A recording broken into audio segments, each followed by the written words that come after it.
Iguodala to Curry, back to Iguodala, up for the layup. Oh, blocked by James. It's over. It's over. Cleveland is a city of champions once again. The Cavaliers are NBA champions. That sound means it's time for Cavs on the Break NBA podcast. I am your host, Chase Smith, and with me, as always, Cavs insider Cameron Carlin. Cameron, what's up, dude? Chase, how you doing, my man? Dude, I am doing great. Let's jump right in. We have so much to talk about. The Cavs have dominated a drama-filled week, Cameron. Let's just get things started with our first segment here, kind of rapid reactions to the week. Cameron, the Cavs are in struggle mode. What can you tell us, dude? Yeah, it's crazy. About the first word I could think of is turmoil. It's just so much is going on top of losing games. I mean, it's hard to – you don't even realize the Cavs are 3-7 in their last 10. It's like each loss mounting on top of everything with the drama that you hear about coming out of the locker room. It seems like we do this every January towards the end of every winter, but this, I don't know, this one might feel a little bit different than seasons past. So just this past week, let's kind of run through what has happened with the Cavs. We had some really, really bad losses. We gave up the most points. Is it in Cavs history? Tied for the most points in franchise history with 148. Against the Thunder. We had a players-only meeting that ended up being essentially could have been broadcast to the world. Broadcasted, right. Everyone knew what was going on. The team went on you mentioned they're 3-7 in the last 10. So much drama that Kevin Love got knocked down, and we had players stepping over him instead of helping him up. Now that I would first like to say as a former player, now granted it was only at Division II college level, but as a former player, the players only meeting thing to me, it's tough because you only get a couple chances at that.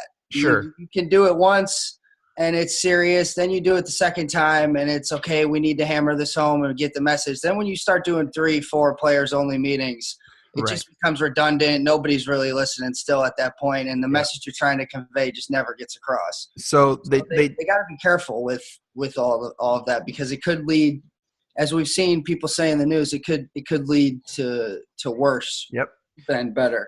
So there's obviously stuff going on in the team. We've had rumors of coaches being fired, rumors of players being traded, and now to top it all off, Cameron, Stephen A. Smith reported yesterday that Dan Gilbert is looking to sell the team, and over all of this hangs the cloud of what is happening to LeBron.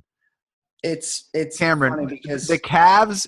Cameron, let me ask you this: who's better right now, the Browns or the Cavs? It's funny because that's literally what it seems like. Almost anything that you could come up with that could be going wrong, you would say is going wrong right now. They're losing games. LeBron's going to leave. Isaiah's hurt and not doing good. Everyone's ganging up on Kevin Love. The owner wants to sell the team. It's literally just what looks like from the outside of the absolute bottom. So talk us off the ledge, Cameron. Talk us off the ledge, because right now Cavs Twitter is hysterical. They're in hysteria. Cavs Reddit is just like, oh my God, this is the word. Like it is like a code red Armageddon. Cameron, talk us off the ledge here, man. What can you tell us fans who are looking at this and we're like, this is the beginning of the end. Like, this is it. It's happening. Yeah, well, the one thing that I will say is that this team is definitely not finished. I think that has somewhat to do with some of the struggles as well, as that the team and everyone knows that there's going to be pieces added and pieces taken out of this team. Mm-hmm. So they know that they're not even a full team yet. They're still integrating pieces. Again, they still have the mindset of it. What really matters is May and June. January, yes, it matters, but as long as the Cavs make the playoffs, how they're performing and the attitude of the team in May and June is all that matters at the end of the day. Well, it matters to me because I have a bet with LeBron to be the MVP. So that matters to me. So these months matter to me. I hear you. I've had an ongoing bet with one of my buddies too. It's double or nothing now for up to like $200 now for LeBron to be an MVP for the past 4 years as well. But that's hilarious. Yeah, so I would like to imagine he's probably slipping in that a little bit with this going on. Yeah, he was the front runner for sure. So all right, so let's start here. What trades do you like legitimately see happening with the team? Like what moves can you see us making? It's definitely hard to tell, but one thing I could say is that the George Hill deal, that's not something where Cavs get George Hill and you think that, wow, they fixed everything. But in no way, shape, or form does adding George Hill to your team make you worse. It definitely makes you a better team. He's a good guard who could guard both positions in the backcourt. He could guard your point guard or your two guard. He's a solid size, about 6'4", and he's able to shoot the three. He's been over a 40% shooter the past couple of years from three-point land. So someone that's able to play defense, guard the point guard, and spot up and knock down threes always fits in well with LeBron. And LeBron-led team. This is my question. Why would they not sign him last year in the offseason? If they knew that he could play both ends and that he could shoot the three and that he's got length, why would the Cavs not – why would they pursue Derrick Rose and not George Hill? I just have to believe that they couldn't afford it. George Hill's – that's one of the – I think that's one of the things that's holding up this trade right now as well is George Hill's got a $20 million deal guaranteed for next year as well. And you signed Derrick Rose for the veteran minimum for $2.3 million. So you would take – at the end of the day, you'd take your chances with – Derrick Rose over George Hill in that situation when you're going to save $18 million, especially with the type of cap situation that the Cavs have been in. So who would the Cavs give up for George Hill? What's the trade rumor? It's rumored Shumpert and Channing Frye. See ya. And I'm reluctant on Channing. I'm giving up Channing. I do not understand how he's not been a part of the rotation. If you look, he was in the lineup the whole entire time when Tristan was hurt, when we went on a 13-game winning streak. True. Even if you throw the guy in there for 10 minutes, he could get hot and hit three-pointers for you and flip the game around. Yeah, he's still suspect on defense, though. He's definitely struggles on defense. But, I mean, you could – it's not like he could get much worse. You could I feel like you could have him out there for a little bit. That's true. Shumpert, though – to be honest, I've been underwhelmed with Shumpert his whole time here. Yep. In a perfect world, Shumpert would be the guy that you could stick on Klay Thompson or Steph Curry, and you would feel very good about that. Sure. Where he was in his career when we got him. 2015 in the finals, he was being left wide open and he wouldn't shoot, or when he did shoot, he missed. And the past couple, I mean, missing shots is like horrendous on offense. I'm in the same boat, man. Yeah, he dealt with a lot of injuries, but you know, that was a while ago. When he was with the Knicks, he was a lot better shooter. He was more bouncy, a lot better defender. He still has game, definitely, but if he's a casualty to bring in a better player, it is what it is. Are there any other trades that you're hearing the Cavs are looking to pursue? I would like to imagine they're always knocking the door on Paul George, but as we've seen as of late, that door is definitely closing.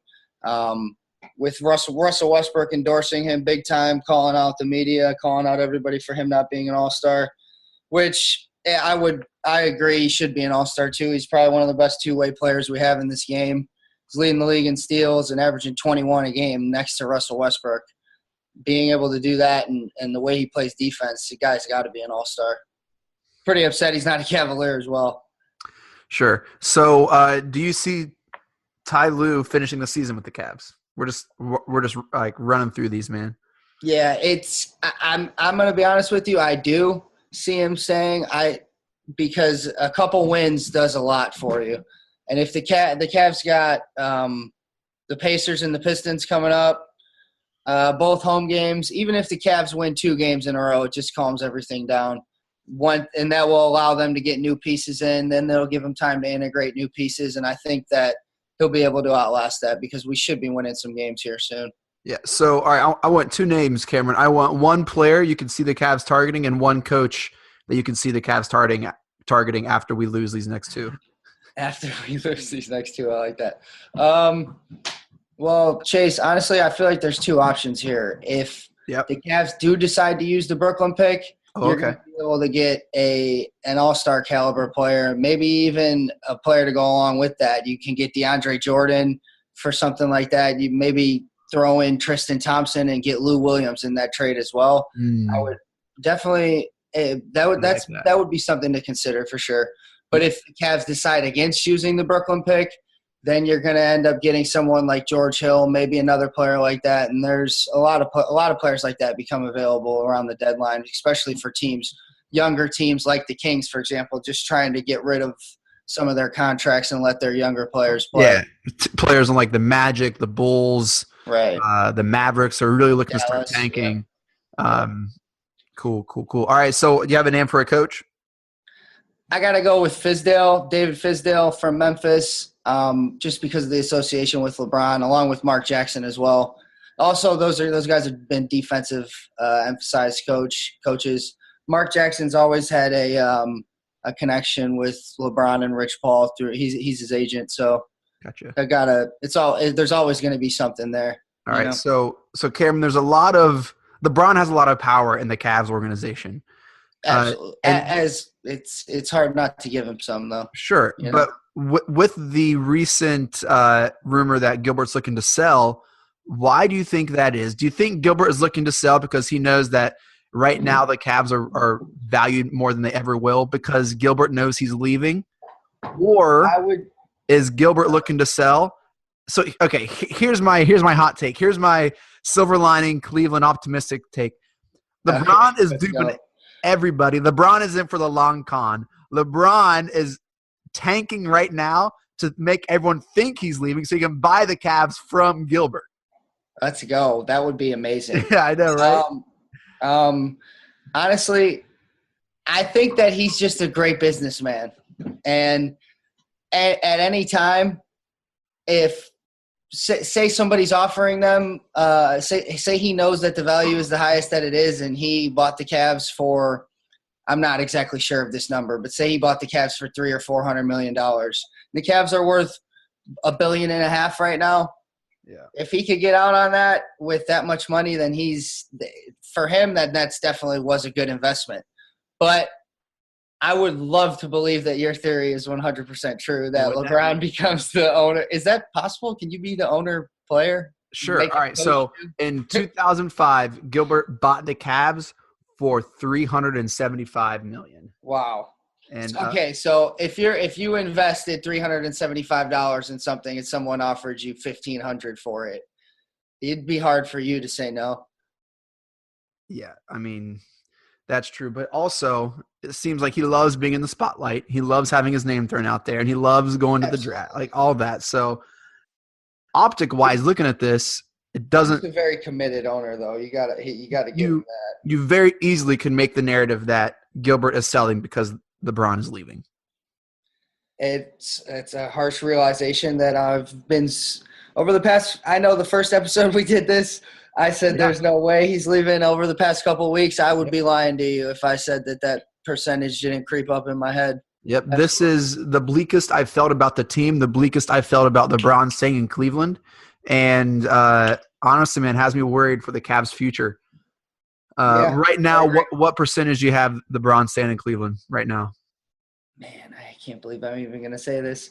I would say it's still like 75%. But, wow, that means I'm saying there's 25% chance that he is going to leave, and that scares me. That's higher than me. I'm at 40% right now. Yeah. Whereas before, I was like at 92%. There's people, right, there's people even think that I'm crazy to say 75%, but it's January still. We'll see what happens. What if he has one of the best finals runs in NBA history and he wins the finals? He's not leaving. Again, I mean, he's had that the past two finals, man. Every finals, that's the narrative. LeBron at the best 7-game finals stretch in finals history. Real quick, got to give a shout out to your boy Bron, youngest to 30K. Cameron, do you have a LeBron story you could share? So yeah, actually a good one. So I used to work for the Browns as an equipment intern, and he was at practice one of the days to see Manziel in training camp. And we stayed after, me and one of my equipment buddies, we stayed after practice and actually walked up to him in the lobby, got a picture with him. But when it was my turn to meet him, when I shook his hand, I had to tell him, "Thanks for coming back. I knew it. I knew you were coming back the whole time." And he just like kind of chuckled and said, "Yeah, for sure." And like I shook his hand again and told him, I was like, "Dude, I swear I knew it." Like, and he just like laughed again, and he was probably like, "All right, dude, get away from me." But I just say, LeBron, shout out if somehow you listen to this. That was me. I did know it, but you gotta stay. But that and just other than him being just like such an inspiration to everybody, he's easily the greatest basketball player that we've ever seen in our generation. I mean, on top of scoring 30,000, that made him the only player already in NBA history with 30,000 points, 7,000 rebounds, and 7,000 assists. Yeah. I mean, if that doesn't define the greatest player of all time already, then I don't know what else could, you know? And I think that's really close to his, like, I know he doesn't average 37 and 7, but it's very close to that. It's like 27, 7 and 7. Yeah. First career. Man, what a week. Unbelievable. One thing too, if in the next 5 years, if he plays 75 games per year, which is his average, 22.4 points per game, and he's the all-time leading scorer. 4 years at 75 games per year, 27.9. So somewhere in 4.5 year range from now, he's going to become the all-time leading scorer. That's no doubt. The rate he's at right now, there's no way he's slowing down enough to not do that in 4.5 years. That will be a party for sure. Hopefully it's in Cleveland. Right. Well, let's move on to our second segment of the show, a recap of the Week 14 slate. We had 3 games last week. Obviously, we had the game against the Warriors on January 15th. We lost that one, 118-108. We bounced back 3 days later with a 1-point win. Woo! 1-point win over the Orlando Magic. Man, that is a good win. A 1-point win over the Magic. If you want to turn your franchise around, no, I'm being very sarcastic. 104-103. We barely squeaked by the Magic, the lowly Magic, and then we got crushed a couple days later against the Thunder, 148-124. It was a 3-game homestand, and we dropped 2 of the 3. What are some of your takeaways from the Week 14 slate, Cameron? The Warriors game, I think we had talked about last time. But Magic, should have been a loss. When I was watching it, I was honestly saying, I hope that we lose this game. It served us no good as a win, to be honest, as a team. You know, we've lost so much. I almost called you Jeremy because I'm used to the Browns losing in other podcasts. Right. I mean, if IT didn't hit those 2 free throws. Just the fact that it got to that point, it's crazy to me. The Thunder game was what's unbelievable about that to me is when I look at a score of 148, when I look at the box score, I think, okay, they probably scored like 90 in the first half, or maybe they had like a 50-point quarter or something crazy happened. They just had 2 back-to-back, a 76-point half and a 72-point half, back-to-back halves on us like that. No resistance whatsoever. Yeah. It wasn't like they got hot from 3. They just and they could have probably scored more. Down. They could have scored more. Paul George didn't play a lot in the fourth quarter, and his stat line was ridiculous. He had 36 and 7, 4, like steals, something like that. It was just like ridiculous. Right. I mean, what are some trends you saw in those games, Cameron? It's the same stuff that's been going on. Horrible for this past month. Horrible 3-point shooting, and horrible defense. I mean, J.R. Smith in January, I hate to keep bragging on him, but do it. The guy's 32% from the field, 24% from 3, averaging 6 points a game. And he's playing 28 minutes per game, your second most minutes on the team. Against the Spurs game that we had just lost recently, the guy has 0 points in 28 minutes. How's your starting shooting guard not score? It's kind of – I don't know what could possibly be going on. How does J.R. Smith play in a game and not score? Yeah. He was too good of an NBA player for that to happen. Or, I mean, maybe he was too good of an NBA player for that to happen. Yeah. Talk us through some of these rotations and some of these like lineups that Coach Lou's working through. What is he doing? Well, the Cavs starters are the starting lineup of Isaiah, JR, Jay Crowder, LeBron, and Kevin Love is the 5th worst total lineup in the NBA in terms of opponent field goal percentage. Yeah. They allow 52.5% shooting from the field. That's the 5th worst lineup in the whole entire NBA. Not just starting lineup, every single lineup combination, 5-man lineup combination in the league. That lineup's allowing 119 points per 100 possessions. That's ridiculous. At this point now, the Cavs are 29th in defensive rating. The only team that's worse is Sacramento Kings, and they have 5 rookies on that team. Yeah. It's gotten to the point where you could almost see that they give no effort on defense sometimes.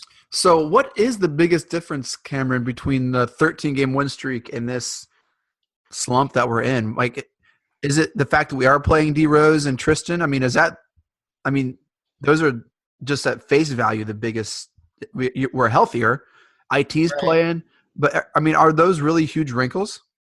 I hate to be someone to rag on Isaiah Thomas, but since his return, or how about we'll go before his return, LeBron, 37 minutes per game, 56% from the field, 39% from 3, 77% from the line, 28, 8, and 9. Since Isaiah has returned, 35 minutes a game, he's shooting 50%, 23% from 3, 23, 7, and 7. Isaiah's got a usage rate of 32. Kevin Love, during that period when he's back, usage rate of 23. So Isaiah Thomas is using the ball roughly as much as Kyrie Irving was last year, and he's shooting 35% from the field. Yeah, I hate to be a guy to rag on him again. He's one of the worst defenders.